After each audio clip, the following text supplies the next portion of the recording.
Hey there, welcome to day 1742 of What's Up to Now. Sharon Horne-Ellstrom here with my Halloween pumpkins and my little gourds we grew in the garden. My granddaughter actually bopped my sister on the head with this one. She's only 1.5, so she gets away with it, but it's funny. And my other sister got us this one for my daughter and her granddaughter, or her daughter, because it's cute as the dickens, right? And we didn't have to carve it. Got them at Menards. I think they just glue some fuzz on their head and paint a funny face. They probably just stencil the funny face. I don't know. Anyway, they're cute. Halloween used to be my favorite holiday, or one of my favorite holidays. Halloween, Thanksgiving, and Christmas. This time of year I absolutely love, as do many people, right? You either love it or you hate it. And there's a whole lot of people in the middle. Everybody says there's nothing in the middle, but there's a whole lot of people that are kind of plus or minus on the holiday, depending on what's going on outside of them, which is the absolute wrong way to look at things, right? Wrong or right, wrong or right. If it doesn't feel good to us, then it's not the right way to look at it for us. Might be the right way for other people, but it's not for us.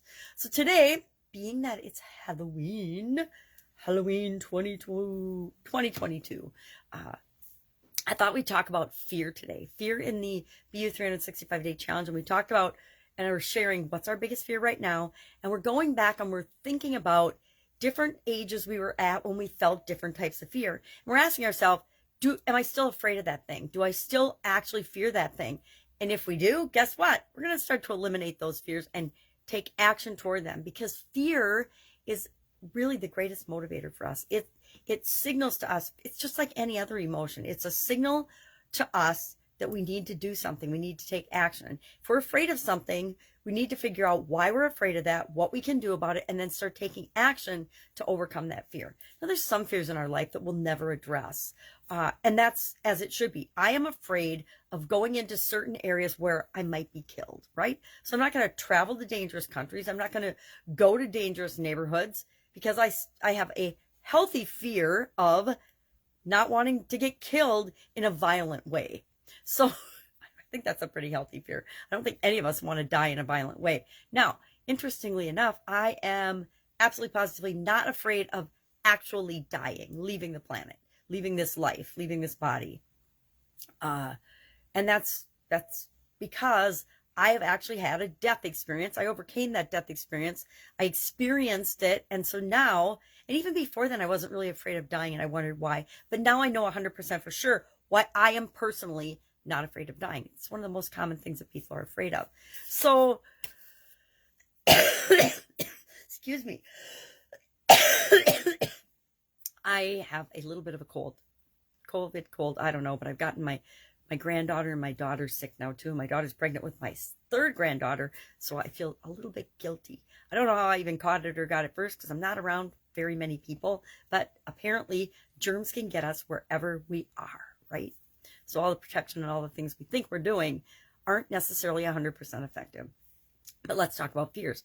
Fear. And one of my friends did a video yesterday, I think, about the COVID pandemic and fear, and how we're so afraid that we're going to all get COVID. And I will say, as much as I try to stealth myself against things like that, what's one of the first things I think every day, since we've all been brainwashed to believe we're all going to get COVID and die, one of the first things I think when I wake up sniffly or stuffy is, oh my God, do I have COVID? My daughter made me go get it. My sister brought over tests so I could test, and it came back negative. But then it's all about, well, the home tests are unreliable. Maybe you should go get a test. And I'm like, I'm not going to get in a test. So maybe I should have, since my daughter and my granddaughter are sick. But I'm not going to live in fear. I choose not to live in fear of a virus that, number one, I'm pretty convinced I had in the very beginning of it, and I had a super bad version of it, and am still here today to talk about it.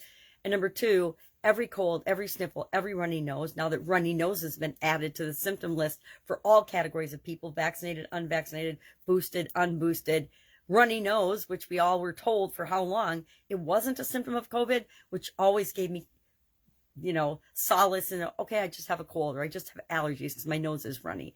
Now, just about anything that you would see or experience with a common cold or flu is being called COVID. So what the heck even is COVID? That's something I'm deciding and choosing to let the fear go around it. And I am not going to live my life based on other people's fear.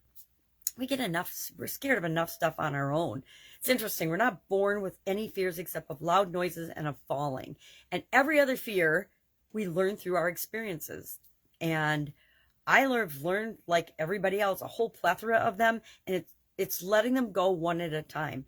And our exercise for the annual challenge today, I think it's a good one. We're looking at our fears and asking ourselves, do we still have them? And if we don't, what did we do to overcome them? What was our process? And I guarantee it will 100% always involve deciding you were going to overcome it and take action toward overcoming it, usually moving us into the fear. If I'm afraid of public speaking, I don't recommend, if you're afraid of dying, don't go die. That's not the best way to experiment with this. Try something small. If you're afraid of eating a particular food, try eating that food. And unless you're allergic to it, please don't eat it if you're allergic to it. You should be afraid of things we're allergic to because they could kill us, right? That's what our reptilian brain is all about, is keeping us safe. You know, if a bear's chasing us, oftentimes we should run away, or a tiger, or whatever you could think of, some predator. We should often evade and get away fast, right? That's what our whole fear mechanism has been designed for. Yet, the days of being eaten by saber-toothed tigers and bears and other physical predators are long gone for the vast majority of us on the planet. So our brains decided to make up different things for us to be afraid of. How many of us are afraid of not being good enough? How many of us have ever experienced comparing ourselves to others and thinking we just don't measure up? How many of us have been afraid of trying something new, doing something new, picking up a new sport or hobby because we might look foolish or embarrassed? Almost everybody at some time in our life has felt that way. And depending on how you were treated when you stepped out of that comfort zone will determine whether you're willing to step out of the comfort zone again or not. If we step out of our comfort zone and things work out well, we're more willing to do it again than if we step out of our comfort zone and we feel like every time we try something new or step out of our comfort zone, we get knocked down, slapped in the face, and just bowled over. We're less likely to stand up and say, thank you very much, give me another, right? If somebody punches us in the face, are we going to try to avoid that person next time? Or are we going to go let them punch us in the face every day? You know, think of bullying and things like that. So what are some of the biggest fears? And I guess I challenge you to think about the things you're afraid of today and ask yourself, maybe, how long have I been afraid of this?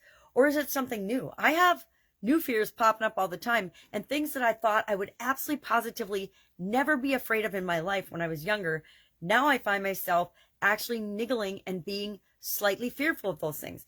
And I'll tell you what, when I notice them, I'm going to start leaning into and stepping into them starting today, because I realize they are my biggest triggers, my biggest motivators, the biggest signs showing me what I need to work on, where I need to go, what I need to stretch, and how I need to be to show up in the world the way I want to show up. Our idiom for today, and I actually read about 20 different idioms about fear and fright and being afraid, many of which we've already covered in the Supersize Your Business for Female Entrepreneurs group. We've already covered them and talked about where they come from, what do they mean, and how can you apply them to your business. And today's the one I picked was scare the living daylights out of me or you. Because why? I've had a lot of experience with that one. I've been scared a lot because I grew up in a family where some of my sisters like to play practical jokes and prank us. Also thought that when we were growing up, we lived in a house that was haunted. I don't know that it was haunted. It was an old house with radiator heat, and so it made a lot of funky sounds. But we as little girls believed it was haunted. I don't know that we ever saw ghosts, but I did make one up when I was a teenager to keep my sisters out of my bedroom.